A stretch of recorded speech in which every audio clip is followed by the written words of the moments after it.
Today, we're covering a piece here at Radical Engagements that pulls back in time when the Marxist Center was a coalition of small sectarian organizations that tried to gather and form an alternative to the DSA. When Bernie Sanders's 2016 campaign was in memory, but we haven't fully geared up to the 2020 campaign yet. When the DSA was rapidly increasing its numbers, doubling often year to year. The opposite of where we are today in many ways. I mean, the DSA is not declining as fast as it grew from 2016 to 2020, but it is declining fairly precipitously. In fact, its numbers are back down to about the time when this was written. Nonetheless, this isn't about the DSA, but so much as the milieu in which the DSA operates from. And this was written by Sophia Burns for a left-wing publication called The Left Wind, Discourses in Marxism, a non-tendency Marxist blog for discussion, debate, and analysis, whose last major post seems to be from 3 years ago in 2021. Yet I think there's some interesting things to parse in this. And I liked this when it came out 6 years ago. Oh, by the time I released this, almost 7 years ago.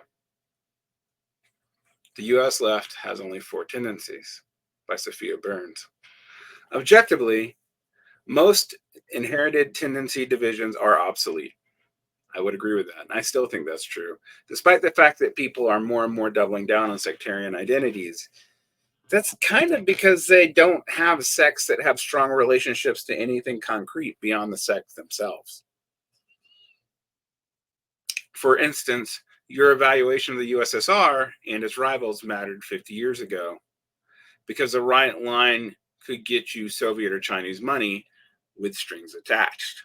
And that was absolutely true. Today, the USSR has not a live issue with practical implications, and the PRC no longer funds revolutionaries.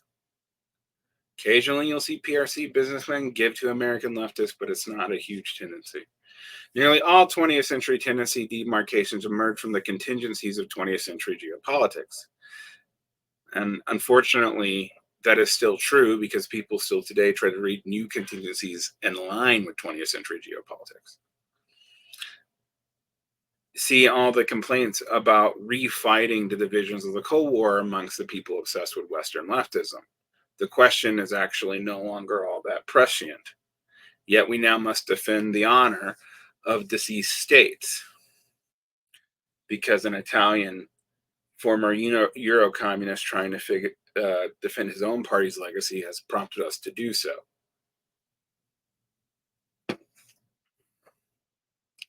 After his death. Nearly 3 decades after the end of the Cold War, though, those geopolitics have ceased to be a driving dynamic behind U.S. left's internal dynamics. I think that the ghosts of those dynamics have actually resurrected in force since this piece was written. It's something to think about. There are differences between leftists that matter, but the nature of those differences have changed. Obviously, much of the left defines itself in 20th century terms, but that's for a reason other than their actual applicability. Yeah, it's habit. Left theory must be materialist, something that we say all the time and often don't define what we mean by that. It must be given with the empirical investigation into how social phenomena play out in practice, rather than beginning with the idea that people have and assuming that social dynamics flow from there.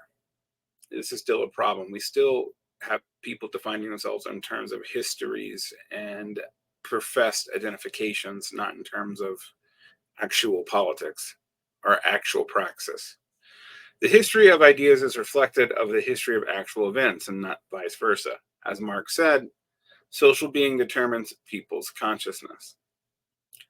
The objective beliefs Organization A and Organization B have, the subjective beliefs Organization A and Organization B may differ profoundly.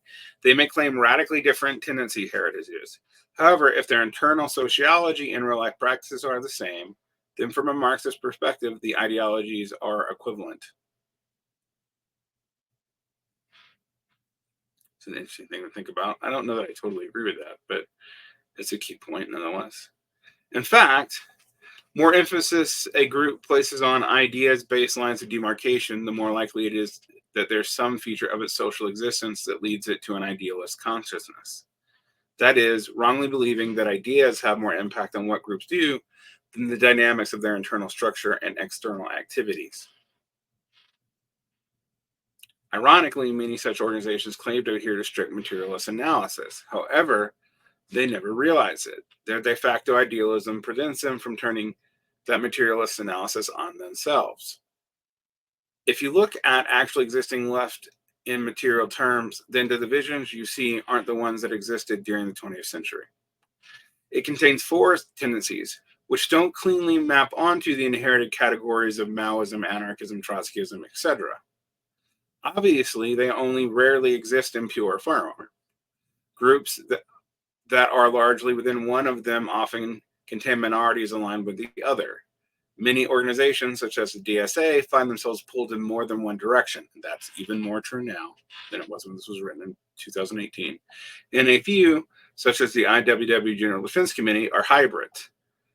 However, what they all share, even those with ambivalent positions, is an overall landscape defined by the four following tendencies. 1, government socialists.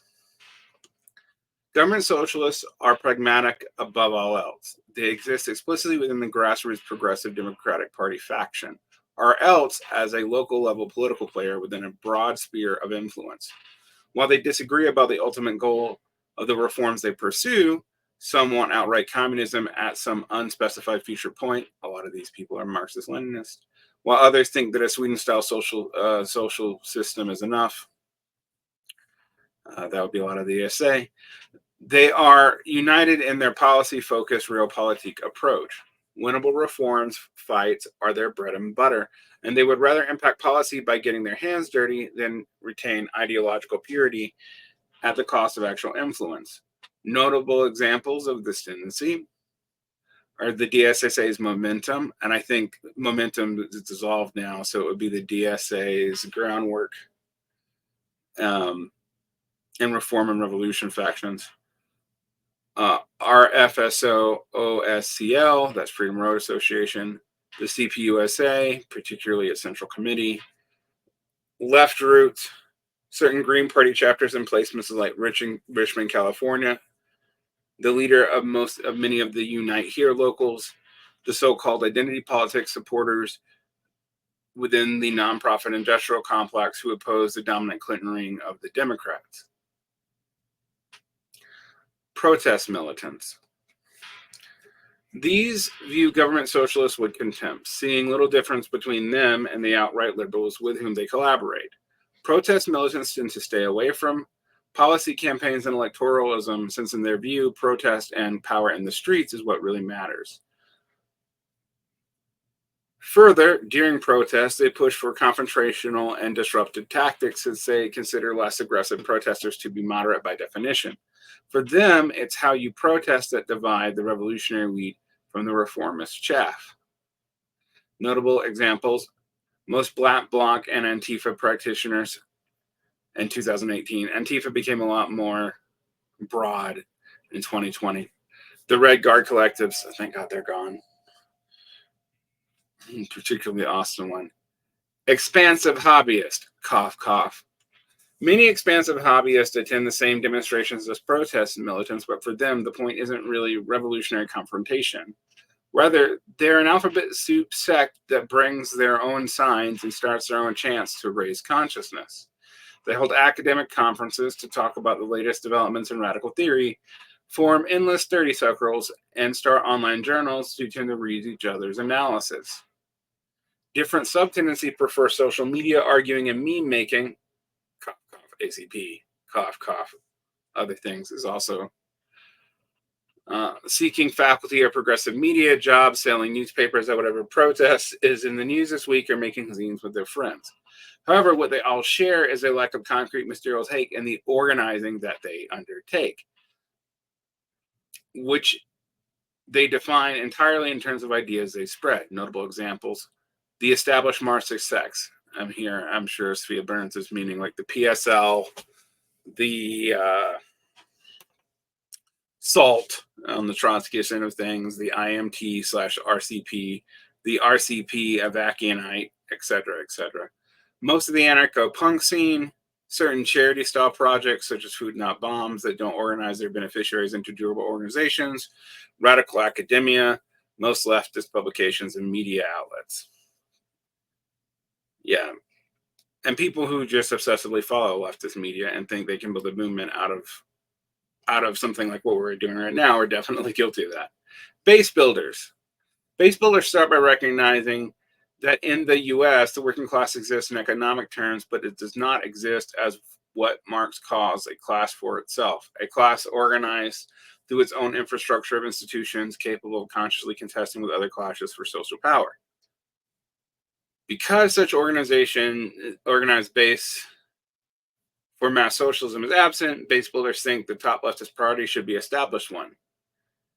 While mutual aid projects are often characterized as a signature base building activity, this is a distortion. You can tell this is the tendency that the author sees himself as in. Rather, most base builders prioritize workplace and or tenant unionizing outside of pre-existing unions. Mutual aid serves as a way to consolidate those newly organized people into a doable framework of new institutions, but the heart of base building is organizing the unorganized and avoiding activist networks. While our Frizzo OSCL, Freedom Road, left free foundation strategy resonates with base building philosophies. Base builders differ from the Frizzo OSCL and their rejection of the activist subculture / nonprofit industrial complex as suitable basis for refoundation. Notable examples: the Marxist Center network, Cooperation Jackson, which was part of the Marxist Center network, Black Rose, Rosa Negra, and the Anarchist Federation, many parts of the IWW, DSA Praxis, and much of DSA Foundation. DSA Praxis and DSA Refoundation are both gone. This is one of the things, in 6 years, the organizing sub-tendencies or caucuses or subsects within the DSA have changed so radically. They have very short lifespans, even though they affect the MPC quite a lot. So when we talk about something from a mere 6 years ago, which is still in the DSA's height of growth, we've already seen that a lot of these, almost all the caucuses mentioned no longer exist or have joined with other caucuses. Government socialists and base builders usually have a sense that the 20th century tendency divisions are obsolete. For the former, they need to gain influence within the progressive grassroots democratic fashion means they cannot afford to scare off liberal allies with public displays of sectarian hostility. You can see this a lot in podcasts, like think about a lot of the lines walked at left reckoning, which will scare them off in some cases, but not others. Although they are getting more and more frustrated with the Democrats, I think. The quote right end of the DSA, and I don't mean right wing as a slur here, it's just more right than it's left, is also in this category. For the latter, sheer scale of the work of organizing the unorganized and the lack of inherited resources relative to the other tendencies means that they can't afford not to work with each other, opinions about Mao notwithstanding. Protest militants and expressive hobbyists, which are in ascent right now because the base builders seem stalled and the government socialists tied themselves to a project that ended up being embarrassed by where the Democrats actually went. And make their internal debate somewhat fragmented. The protest militants and expressive hobbyists always seem to do better in periods where we're protesting foreign policy, where activists have less direct power, if any direct power. They have some indirect power, maybe, if they can affect voting, but even that isn't really bared out by the numbers. So when we shift from periods of focusing on domestic issues, the base builders and government socialists tend to do a little better, even if, and this is me talking, this is not Sophia Burns, even if they are completely stuck in a mire. The sectarian and expressive hobbyists and the protest militants do better when there's foreign policy debacles, which there always is, but where there's no clear electoral road. However, they often tend to be frankly delusional and where they think they can achieve just by speaking truth to power or whatever the fuck they think they're doing. Generally, they have a highly developed sense of their tendency, heritage, and a lot of team spirit. After all, they're playing for neither influence within the establishment, like government socialists, nor direct social power outside of it, like base builders. So they're by definition marginal and powerless. Let that sink in. Particularly those people who think having large numbers on Twitter, even if they're aided by bots, is somehow the same as a political movement.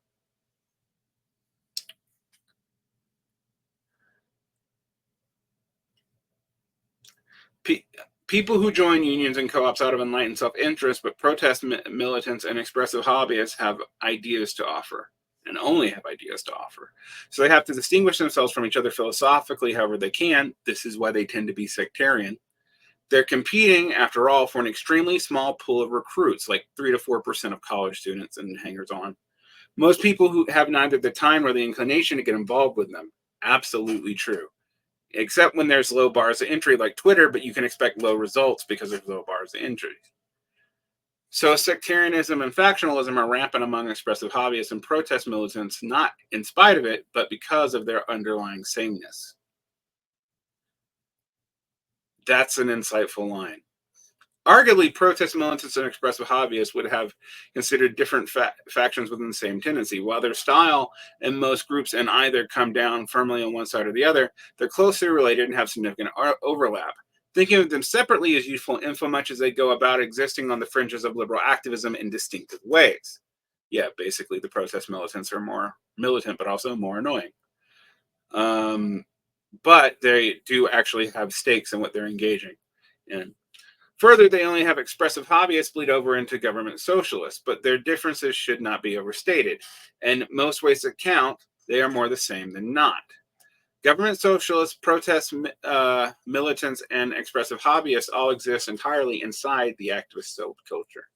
They differ only in their relative degree of powerlessness within it.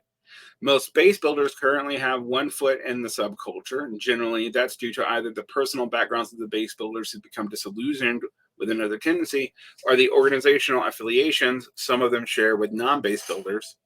For instance, the IWW and the DSA both contain currents from all four tendencies, even though government socialists are rare in the IWW and dominant in the DSA, less dominant in 2024 than they were before 2022. But still, they're still dominant. While protest militants are rare in the DSA, not anymore. Thank you, Palestine and Gaza and the barbarity that the Israelis are perpetuating there, and common in much of the IWW. The objective conditions are more favorable than they have been in generations for refounding mass socialism in the US. That's not true now, even though the objective conditions haven't changed that much. But it's years of not being able to take care of them exhaust them. And we're definitely on the waning end of that tendency, and they've collapsed in a lot of places. Base builders are right that organizing the unorganized and rejecting activist networks is the only way to do it. However, base building is slow and patient. Activists and all three other tendencies promise quicker and easier results. Leftists shouldn't buy what they're selling, though. The activist subculture is institutionally inseparable from the Democratic Party and the capitalist state. Refoundation can't happen inside of it, and the left shouldn't squander its chances.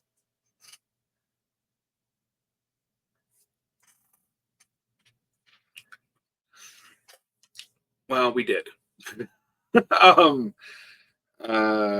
Base building became canvassing in most cases, either for NGO kind of tendencies or for riots or for candidates. So the base building tendencies got subordinated by the other three activist tendencies, I believe. You don't hear people talk about base building in the same way anymore. A lot of it got exhausted during COVID because of the resources required to do mutual aid projects. Just became overwhelming for some of these tendencies. And I don't know what Philly socialists are doing, because I suspect that they were one of the major base building tendencies. They were a major factor behind the Marxist Center. But the Marxist Center has collapsed. Foundation of Action is still around. So is the Black Rose Network. The IWW seems to be constantly in flux. But so much has changed from even 6 years ago that it's hard to see where this has all gone.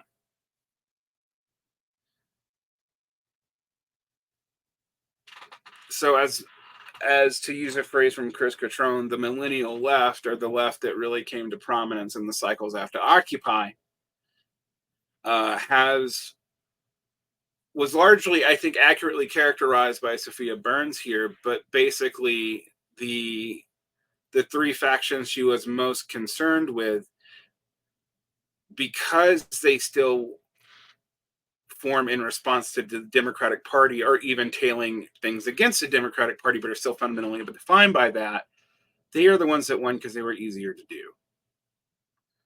And here we are. But let's get to the reply by Gene Allen. How many tendencies?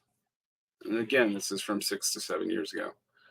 I say 6 to 7 because I'll release it before it's truly 7 years, but it'll probably be 2005 when this gets released, and I'm recording it at the end of 2024. This is a response to Sophia Burns' article, the U.S. left only has 4 tendencies. In it, Burns makes an argument that has been popping up more and more in the last 2 years, and one I generally agree with. The geopolitical splits which defined the U.S. socialist politics during the Cold War, or even further back to the Third and Second Internationals, no longer hold. Absolutely. However, you wouldn't know that from the way the left is headed. We've tried to make them relevant, even though they're not. And we've tried to fit it in through frameworks that have nothing to do with historical socialism, like multipolarity. Even though those may be true and even useful for understanding geopolitical analysis, they're not left as categories so much as just objective descriptors. But people use these objective descriptors and categories to kind of impugn upon them an inherent politics that isn't in them. One that looks a lot more like the Cold War than the actual state of play today.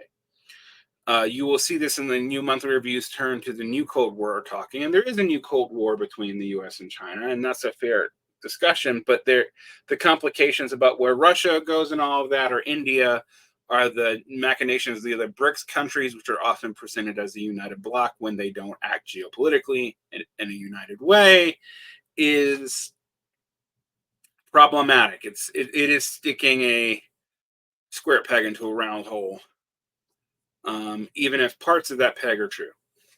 Anti-imperialism, those sorts of things are based on true analytical categories, and the dominance of NATO in the US left is very important to tackle, and I don't want to diminish that. But I also don't think that it's actually true that Russia plays the same role as the USSR in today's geopolitics. This does not mean that the past lines of thinking are useless.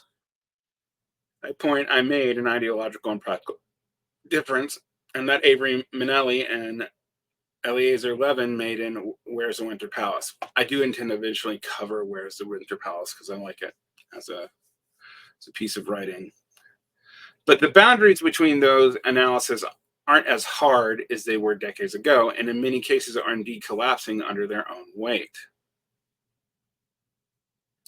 How is it that ideologies as distinct as Maoism and anarchism, or Marxism and syndicalism, or the French ultra-left and social democracy are able to coexist within one organization, the DSA, and they are indeed be synthesized in weird ways, such as Maoism and parts of anarchism show up in the DSA's Communist Caucus, and social democratic and French ultra-left ideas both show up in the DSA's Libertarian Socialist Caucus, as does syndicalism. How is it possible, when the history of U.S. Marxist-Leninism has seemingly been a march into yet further corners of orthodoxy?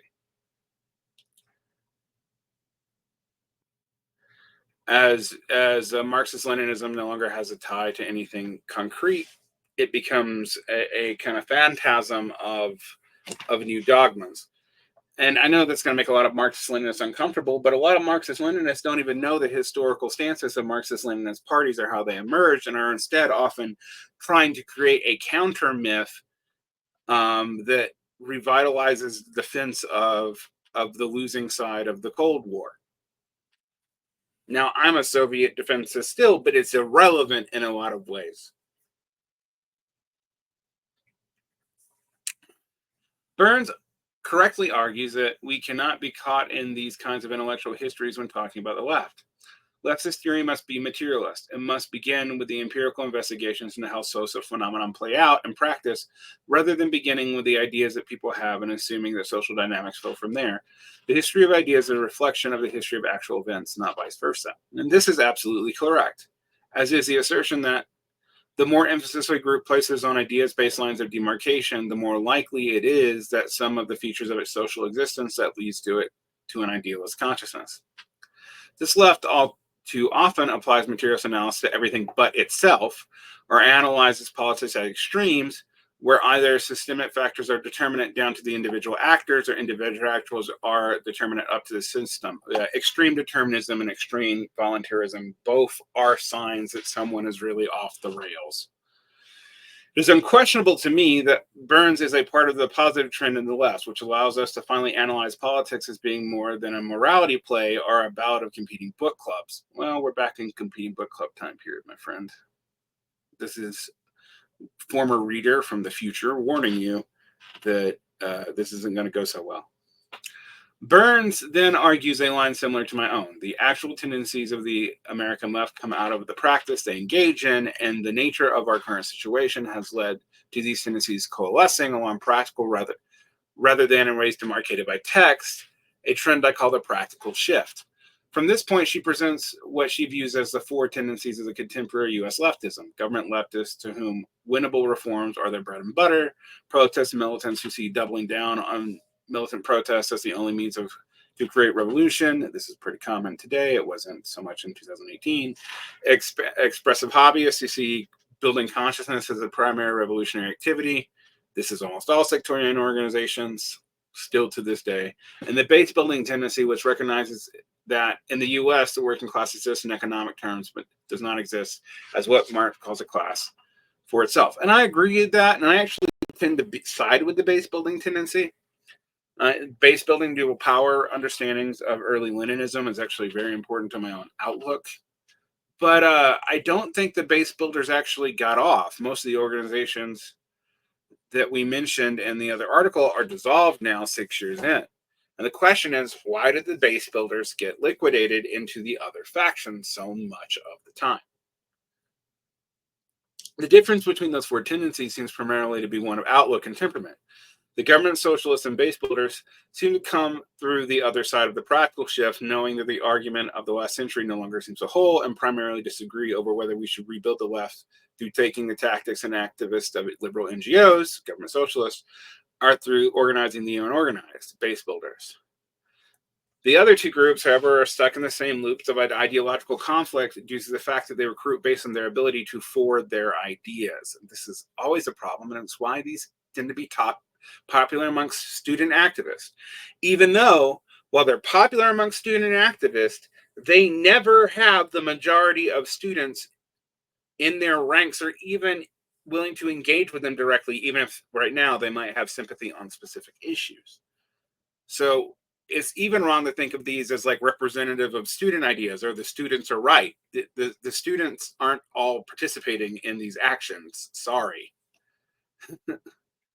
All right. While I don't have any existential issues with the categories as presented, Burns' outlining makes a kind of intuitive sense. The problem is the function this taxonomy serves in her argument. Taxonomies can be used generally in three ways as in a piece of rhetoric: as a way to explicate the presented argument, as a way of presenting an intuitive argument that works through the categories but is not explicitly stated, and as a way of sneaking an argument past the reader through the implication that one of the categories is worse than the others, like, for instance, this taxonomy. Burns's taxonomy includes parts of the second and third, and this is not entirely a negative. Burns is a fantastic polemicist and rhetorician, and is prolific to an almost intimidating degree, and her works are written with a keen eye towards persuasiveness, and this is a good thing. The left needs more writers like this. The degree to which I have seen government socialist used as a term after the paper was published shows that it was successful in its goal, although that's not a new idea, to create a grouping of practical categories where one category is as good practice. But it is clear upon reading the article that it is aimed at forwarding the base building as a good tactic, and those who oppose it as some way limited. Even as someone who generally agrees with this, her rhetoric does not come without its shortcomings. The fact that these categories are more like caricatures without interiority or analysis behind it makes it impossible to know how these categories came into being or what means by them might be transformed. There is no better example of this than her out to this situation. However, only the base builders have the potential to break away from activism. Should they succeed in refounding mass socialism, then parts of the other three tendencies will jump ship for a newly constructed social base. This seems to me to be a poor analysis of how political formations change. But this build the base and they will come mentality arrives from a relatively empty back room of this article, a product of this article's nature as being more intent on persuading the audience than analyzing the world around it. Ouch. True, but ouch. But Burns' work gives us an idea of where we should look. She is absolutely correct that, regardless of all protestations to the contrary, the U.S. left owes more to the period between Occupy Wall Street and Black Lives Matter than it does to Russian or Chinese revolutions. Yes. And that's both good and largely kind of ended up bad. We may ideologically claim adherence to any historical movement we wish. Practically, a movement is limited by organizational makeup and by strategies of the movement that came before it. We may do what we want with this body we have, but sadly, we inherited our skeleton. And that's absolutely true. We must understand that the skeleton the left has built on is that, as opposed to the 50s or the 30s or the 1910s, the current era of radicalism is coming from an incredibly narrow range of organizations. Activist orgs and intellectuals were the two forms of activism which predominated on the left and still actually do, although labor activism has come back in discussions about the left, but it actually hasn't come back in real numbers, with some interplay between the two groups and electoral advocacy. In terms of what union work there was, it was scant and often guided one directly into the nexus of liberal organizations, and as for mutual aid, it was often focused on supplying the milieu with half-molded bread. Ouch. This came to a peak at Occupy, and after the slope of the oddies became far more rapid process. In its place, we begin to see a series of different tendencies marked by the shared opposition to what they viewed as the failures of the last decade, which really happened between 2014 and 2016. But these tendencies did not spring up completely new. They were built on organizations that existed before them, and this leads to a strange interregnum. The left was increasingly disgusted with itself after Occupy, but its reactions could only manifest through the same kinds of organizations as the ones who produced Occupy. Yeah, that's absolutely true, Gene Allen. A kind of magical thinking arose where replacing the seemingly mundane forms of organizing associated with the anarchist left with some other form would lead to immediate success. And I think Alex Ochili has written pretty well about why that didn't work. Accepting a titanic crisis or repression, it is relatively rare to see a rapid shift in organizational composition. Even the period after World War I did not so much see a shift in organizational composition as a change in the orientation of said composition. And thus the following conclusion should not be surprising, that the current composition of the left is not radically dissimilar from the left in decades before. We have two little diagrams here. On the right, we have the left by electoral politics and activists, and then intellectual practices and mutual aid, and then labor practices. Then we have this over here. We have mutual aid and activism in the base building. We have intellectual practices and activism, protest militants and hobbyists. We have electoral practices and electoral practice, government socialists. We have labor practices and mutual aid, resurgence of radical unionism, which hasn't happened yet.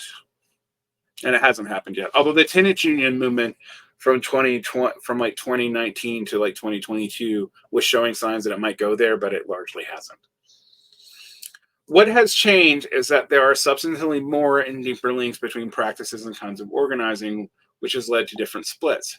This change can most clearly be seen in the tendencies which have changed the least. To me, this is clearly the protest militant expansive hobbyist axis, which I will take after Burns in arguing that they could be considered different factions of the same tendency.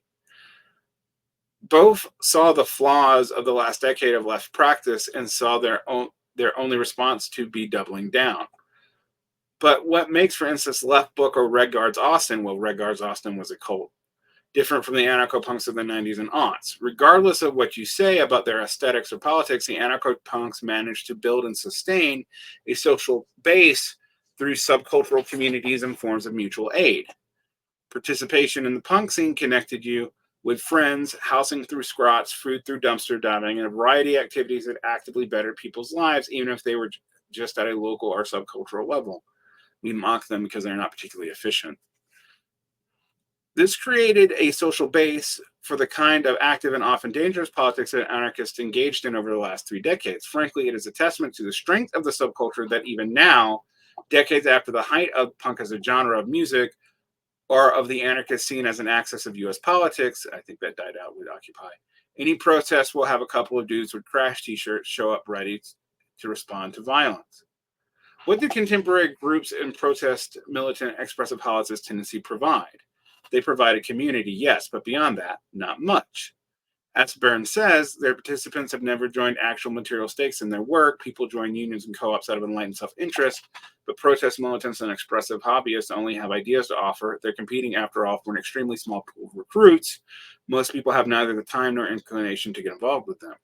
Burns attributes this to their powerlessness or their lack of desire for power, which I view as tautological or voluntarist. Which came first, the scene's powerlessness or its closed membership? The fact of the matter is neither of these created the other. They are both products of this lack of and lack of interest in a social base. When your politics comes to you through online agreement with your politics, and this is very true now as we see political groups that even get international recognition emerging largely by Facebook and Twitter likes, to use old names, or through Instagram and X, to use the modern ones, or through the jovial love of your means, you need to keep this same political mimetic stance for fear of losing an audience. Yep, and even if you change your stance, you have to hide that you change your stance, which is why there's so much crypto politics today. Many people have abandoned their former politics, but not their former brand. And so, make no mistake, an audience is precisely what the militant hobbyist tendency has, since they do not have a social base who is able to follow them into actions or engage in the kind of reflection that only occur in practical actions. They have no place to go but to double down on their politics, often to the point that their practice becomes unachievable, their theory merely a justification for their own purity in action. Now, we saw a lot of this, funnily enough, from people who had a problem with a purity fetish.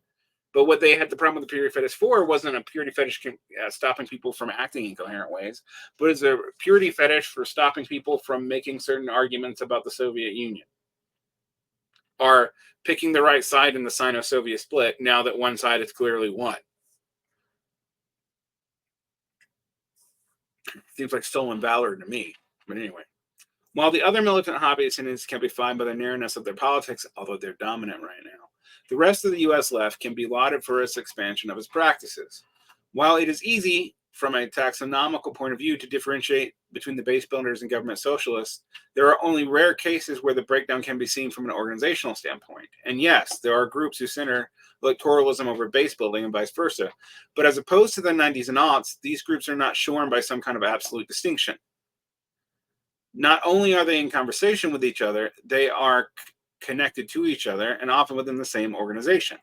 The growth of the Democratic Socialist of America comes from the same fundamentals as the obscurity of the sects, only instead of doubling down or intellectual activist practices, the DSA, to a degree, combined 3 major political tendencies of the period before, standing astride the old splits between advocacy and activism, electoralism, and base building. Yeah, but that ended up getting incoherent over time.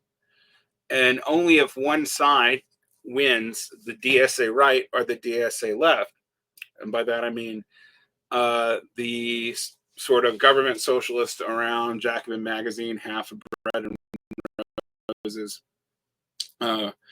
the various factions like Reform and Revolution, Um, I can't remember actually. It's probably not Reform and Revolution. It's the North Star Caucus, and those groups only will they go back to their stance towards the Democrats, or if the Red Star Marxist Unity Group and Bread and Roses left win. And I don't see how one side or the other winning won't lead to a split. I just can't see it. And the organization is already hemorrhaging members. The organization counted up to 90,000 paper members. It's in the mid 50s today, 50,000, which is still like an order of 10 more than most others. Groups that require you to have active membership, or groups where you can just declare it on Twitter. Who knows how many people are actually really involved. This is obviously not an easy position with the DSA to be in, but the fact is that there is an organization which brings these tendencies into direct contact with each other, to me, is an unmitigated success. I don't know that we can say that today. I think the tensions between those orientations have gotten harder and harder for people to be okay with. And if you see how the USA seems to be in direct contradiction with itself at all times, this becomes really obvious. No practice is advanced by purity, and even if the base builders walk away from their interactions with the electoralists in this taste, the movement as a whole is advantaged by their interaction. This is the heart of my critique against Burns's piece, that it creates a taxonomy only to find one piece to be relevant. This works as rhetoric but fails as analysis. The left is not a battle royale, and any situation where one practice emerges as the ultimate victor isn't a sign of a newly invigorated left, but a move into stagnation, which it was. I don't agree with all of this article, but I think that we have to say the base builders got stalled out. That's the one group that seems to have survived. Not so much. It seems to have stalled out on the shores of its involvement with BLM being recuperated, which all the other groups were also participated in, but have more plausible deniability by also standing outside of it in a way the base builders didn't. Nor this is development of one big organization which does it all a good or a sustainable trend. No, it's not, and it's splitting up now. Every time we have seen this happen, such an organization has inevitably narrowed its focus towards one practice. Connection I would say the DSA is at war, not able to do that. Like it wants to and it can't. There's two ways that it's being pulled, and they're in opposite directions. Connection and interaction need not happen with the same organization. Perhaps it's better if tendencies interacted with each other from distinct groups. But right now, the answer is not to turn away from electoral practices, because without a counter practice, such a term would signify nothing anyways, but to expand the scope and depth of our work, ideally into the sphere of labor and reproductive organizing. I mean, I agree with that, but that's not what ended up happening. To out and out say that might be at the back of the minds of my readers. I do not think there's any one socialism, any true practice that will lead us to a city on the hill.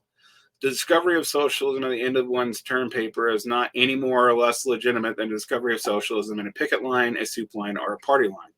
But they are all narrowed by the fact that they exist on their own and without interaction with the wider variety of socialist practices. I do not think that any left groups that exist in the United States are in anything close to what I would call an ideal situation. And I would say they are worse in 2024 than they were in 2018. But the left has always had its strongest moments in times of diversity and conflict within that diversity, and its weakest after the diversity narrows down to a single point, are that these diversities silo themselves from each other, which is what we're going through right now, the return to the sectarian formation. So to answer my clickbaity title, how many tendencies are there in the United States? I don't know. All that I know is there should be more of them. And this is interesting to view from our standpoint here, because we are beyond this moment. There was a liquidation into the second Bernie campaign. There are responses to that varied. The Bernie diaspora went in a variety of different ways. The DSA became unable to maintain a synthesis with the government socialists at the head, as both more protest-aligned forces and more sectarian forces, but sectarian forces who do not want to remain sectarian. They want to join with other socialists in factional formations in a united socialist front, have fought for the domination of the organization and to what to do with the fact that the DSA's elected seeming to be in a weaker position, even though they help support the current government, although in a minor way. And I think today we have to answer for the fact that the base builders, the one tendency that seemed to be really concerned with the limitations of all the others and write about those limitations, is the one that got stalled out the most and seems to be the least around today.